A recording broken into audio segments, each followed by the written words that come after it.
Hello dear friends, नमस्ते। आप लोग कैसे हैं? आज मैं आप लोगों के बीच हिंदी का बेहतरीन क्लास लेकर आया हूं और साथियों ये क्लास आपको बहुत कुछ सीख देने वाली है और हम सभी प्रश्न पे काफी अच्छी तरह से चर्चा करने वाले हैं। साथियों, यदि आप किसी भी कॉम्पिटिटिव एग्जाम की तैयारी करते हैं या किसी भी बोर्ड की तैयारी करते हैं तो आपके लिए ये क्लास काफी बेहतरीन होने वाला है।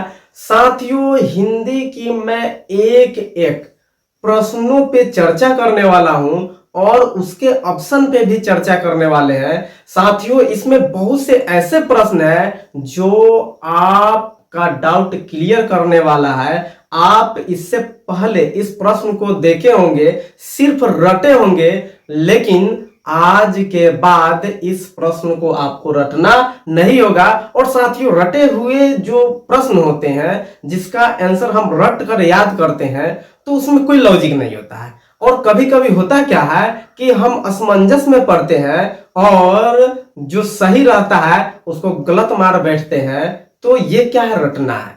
और समझना क्या है? जब आप समझ गए तो बिल्कुल आपका सही ही होगा, इसमें गलत होने की संभावना नहीं है। तो चलिए हम शुरू करते हैं आज का बेहतरीन क्लास और लाजवाब वीडियो। तो चलिए देखते हैं प्रश्न नंबर फर्स्ट। ओके, देखिए, चादर से बाहर पैर पसारना मुहावरे का अर्थ क्या होता है? देखिए क्या है, चादर से बाहर पैर पसारना। साथियों, ये काफी चर्चित मुहावरे है।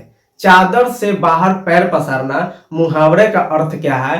तो शायद आप इसका आंसर जानते होंगे। चलिए देखते हैं। चादर ओढ़कर सोना, चादर ओढ़कर सोना, क्या ये चादर से बाहर पैर पसारना का मुहावरा है?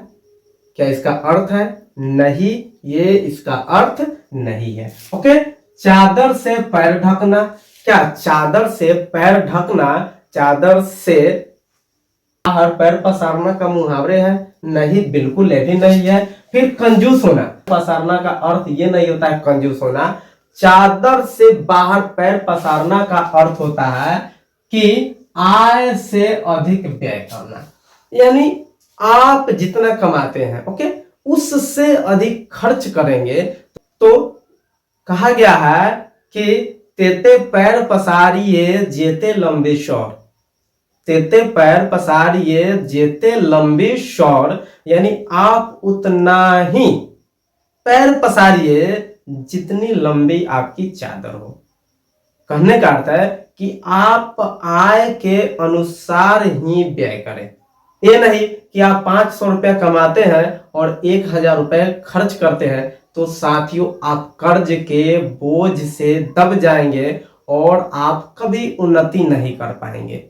तो इसलिए आप जितना कमाते हैं उसी में खुश रहिए, मस्त रहिए और अपनी जिंदगी को संवारने का प्रयास करिए। ओके, तो चलिए देखते हैं नेक्स्ट प्रश्न। स्वर संधि का उदाहरण है। बहुत बेहतरीन प्रश्न है, स्वर संधि का उदाहरण है। ओके, आप इस प्रश्न को कई बार देखे होंगे लेकिन आपका डाउट क्लियर नहीं होगा कि यार स्वर संधि का उदाहरण है क्या है। सदगति है, संतोष है, विद्यालय है, निर्मल है। चलो निर्मल मार देते हैं, चलो विद्यालय मार देते हैं, चलो संतोष को ही अपना आंसर चुन लेते हैं, चलो सदगति को ही अपना आंसर चुन लेते हैं। या आप रटे होंगे तो इसका हो सकता है कि आप विद्यालय देखे हो सही आंसर, तो विद्यालय सही आंसर कैसे होगा? आप देखे हो संतोष, तो संतोष इसका सही आंसर क्या होगा? तो इसी पे हम चर्चा करने वाले हैं, क्या कि स्वर संधि का उदाहरण क्या है। देखिए सबसे पहले देखते हैं ऑप्शन नंबर ए। क्या? ऑप्शन नंबर ए, सद गति। ओके, तो सद गति का जब हम संधि विच्छेद करेंगे तो क्या होगा? सत जोड़ गति। क्या होगा? सत जोड़ गति। तो यहां क्या है? ये सत है, तो यहाँ ये तो क्या है? आखिरी ये व्यंजन है और यहाँ गति है। इसका शुरू वाला क्या है? जो प्लस जो चिन्ह होता है इसके जस्ट पहले वाला और जस्ट बाद वाला हम देखते हैं कौन सा वर्ण है। ओके, तो ये दोनों क्या है? व्यंजन है। तो जब व्यंजन वर्ण है तो ये जो एग्जाम्पल है क्या, सदगति, एक कभी स्वर संधि नहीं होगा। ओके, आपका डाउट क्लियर हो गया होगा। बी, बी में क्या है, संतोष, और संतोष का संधि विच्छेद क्या होता है, समजोड़ तोष। ओके, क्या, समजोड़ तोष। देखिए यहाँ ये क्या है, म है, और ये क्या है, त है। म और त दोनों क्या है, ये व्यंजन वर्ण है। क्या है, व्यंजन वर्ण है, यानी क से लेकर म तक के सभी वर्ण क्या कहलाते हैं, व्यंजन वर्ण कहलाते हैं। तो ये म है और ये त है, ये भी व्यंजन वर्ण है। तो ये जो संतोष है ये भी स्वर संधि का उदाहरण नहीं है। ओके, अब देखिए सी नंबर, सी नंबर में क्या कर रहा है, विद्या जो आलय, तो क्या है, विद्या और जोर आलय, विद्या जोर आलय। देखिए ये जो ध है ये कैसे हम इसको लिख सकते हैं, विद्या, क्या, विद्या जोर आलय, विद्या जोर आलय, यानी इसमें आ रहा है, क्या आ रहा है, विद्या आ रहा है, क्या आ रहा है, आ, और यहां क्या है, ये भी है आ, तो यानी आ क्या है, आ है स्वर, आ क्या है, स्वर है। तो देखिए इसके शुरुआत, इसके लास्ट में भी और इसके शुरुआत में भी दोनों जगह क्या आ रहा है, आ रहा है। तो आ क्या है, स्वर है, इसलिए विद्यालय कौन सी संधि है, स्वर संधि है। आपका आंसर क्या हो जाएगा, ऑप्शन नंबर सी, यानी कि विद्यालय आपका स्वर संधि है। फिर देखिए निर्मल, निह, क्या है, निह जोर मल। ओके, यहां देखिए इसका अर्थ क्या होता है, ह, निह, और ये क्या है, म। तो देखिए ये क्या है, ये म क्या है, व्यंजन है, और ये ह क्या है, ये क्या है, ये ऊष्म वर्ण है। तो यहां देखिए, यहां सबसे पहले तो ये दो यहां है, क्या है, ये ऊष्म वर्ण है और ये व्यंजन वर्ण है। तो ये कहीं से इसमें स्वर संधि होने का सवाल पैदा नहीं होता है। तो साथियों आपका बेहतरीन आंसर हो जाएगा क्या, विद्यालय। ओके, कपूर शब्द है, कपूर शब्द क्या है, तत्सम, तद्भव, देशज, विदेशज। साथियों ये कपूर शब्द क्या है, तो सबसे पहले हम देखते हैं कपूर का निर्माण कहां से हुआ। तो देखिए कर्पूर, क्या है, कर्पूर, कर्पूर से कपूर बना है, क्या बना है, कपूर बना है, किससे बना है, कर्पूर। और ये जो कर्पूर है ये संस्कृत का शब्द है, किसका शब्द है, संस्कृत का। और ये कपूर क्या है, हिंदी का शब्द है। कर्पूर यानी कर्पूर जो है ये संस्कृत का शब्द है, और कर्पूर से हमें क्या प्राप्त हुआ है, कपूर प्राप्त हुआ है। तो साथियों जब संस्कृत के बिखरे हुए रूप या संस्कृत से जिस शब्दों का रूपांतर हुआ है, यानी जो संस्कृत से बना है और उसका रूपांतर हिंदी में हुआ है, उसे हम क्या कहते हैं, तद्भव, उसे हम क्या कहते हैं, तद्भव कहते हैं। कपूर क्या हुआ, तद्भव हुआ। ओके, न तो ये देशज शब्द है और ना ही यह विदेशज है, यानी कर्पूर क्या है, ये तद्भव शब्द है। ओके, अब चलिए हम देखते हैं नेक्स्ट प्रश्न नंबर नेक्स्ट। प्रीति नदी में पाँव न बोरियो, क्या है, प्रीति नदी में पाँव न बोरियो में अलंकार है। देखिए प्रीति नदी में पाँव न बोरियो, इसका अर्थ हुआ कि प्रेम रूपी नदी में पांव नहीं बोरना चाहिए, प्रेम रूपी नदी में पांव नहीं बोरना चाहिए। यानी कहने का अर्थ है कि प्रेम रूपी नदी में नहीं फंसना चाहिए, प्रेम नहीं करना चाहिए। साथियों प्रीति नदी में पांव न बोरियो, ये है रूपक अलंकार।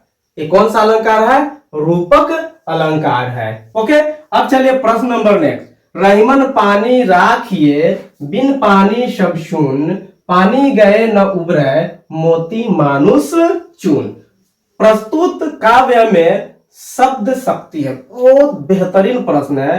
रहीमन पानी राखियो, बिन पानी सब शून, पानी गए न उबरे, मोती मानुष चून। क्या है, रहीमन पानी राखियो, बिन पानी सब शून, पानी गए न उबरे, मोती मानुष चून।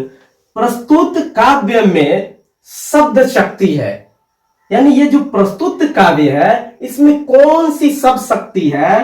तो अभिधा, लक्षणा, ए और बी दोनों, और व्यंजना। तो साथियों देखिए, रहीमन पानी राखियो बिन पानी सब सुन, इसमें अभिधा शब्द रूप नहीं है या अभिधा शब्द शक्ति नहीं है, इसमें लक्षणा शब्द शक्ति भी नहीं, यानी इससे किसी के लक्षण पता नहीं चल रहा है। ओके, ये क्या है? व्यंजना है। ये क्या है? रहीमन पानी राखियो, यह एक व्यंग है, और जिस व्यंग का अर्थ जिस विधि द्वारा निकलता है उसे हम व्यंजना कहते हैं। क्या कहते हैं? व्यंजना।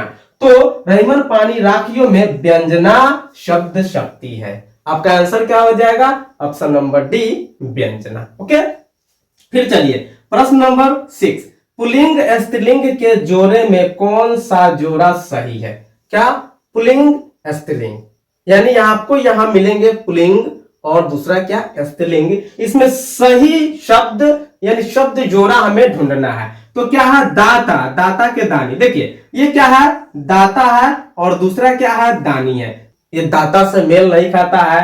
दाता का स्त्रीलिंग क्या होता है? दात्री। फिर क्या है? भेड़, और भेड़ का यहाँ क्या है? बकरी है। देखिए भेड़ क्या है? पुल्लिंग है, और भेड़ एक अलग जाति है। बकरी स्त्रीलिंग है, लेकिन बकरी क्या है? एक अलग जाति है। भेड़ का जाति अलग, बकरी का जाति अलग, इसलिए भेड़ बकरी यानी पुल्लिंग स्त्रीलिंग नहीं है। ये भी आपका नहीं होगा। फिर देखिए लेखक कवि, यहाँ तो लेखक भी पुल्लिंग है और कवि भी पुल्लिंग है, लेकिन कहने का अर्थ है कि लेखक का स्त्रीलिंग कवि नहीं होगा, लेखक का स्त्रीलिंग लेखिका होता है। ओके, फिर डी में देखेंगे ब्राह्मण, हाँ, और यहाँ क्या है? ब्राह्मणी। हाँ, ये सही है। ब्राह्मण का स्त्रीलिंग रूप क्या होगा? ब्राह्मणी, यानी कि पुल्लिंग स्त्रीलिंग के जोड़े में कौन सा जोड़ा सही है? तो ऑप्शन नंबर डी सही होगा, ब्राह्मणी। ओके, अब चलिए प्रश्न नंबर नेक्स्ट, वह पैदल नहीं चल सकता,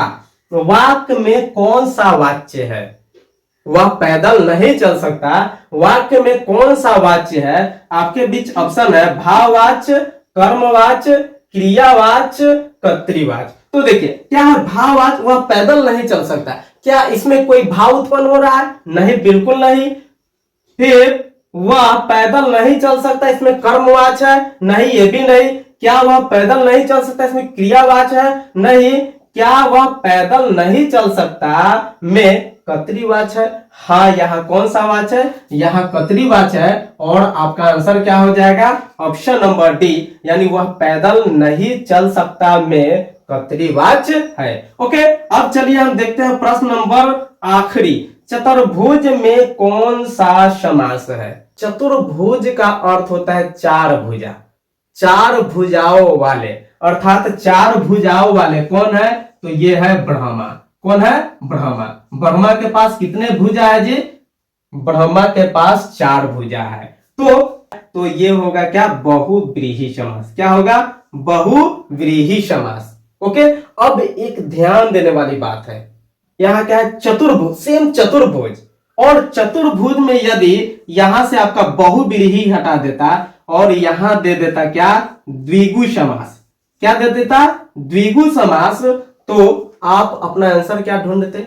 आप अपना आंसर क्या चुनते?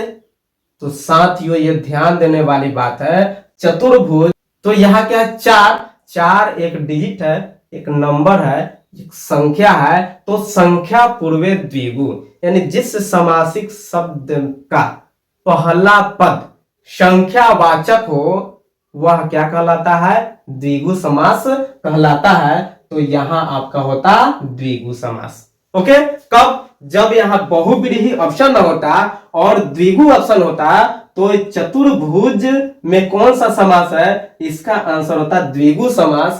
संख्या पूर्वे द्विगु, यानी जिस समासिक शब्द का पहला पद संख्यावाचक हो वह क्या हो जाता है? वह द्विगु समास होता है। तो साथियों आशा करते हैं कि आपको ये क्लास काफी अच्छा लगा होगा और आप मेरे साथ बने रहे, आप अपना प्यार दें। तो साथियों चलिए अब हम मिलते हैं आपसे अगले वीडियो में। तब तक के लिए धन्यवाद। जय हिंद, जय भारत।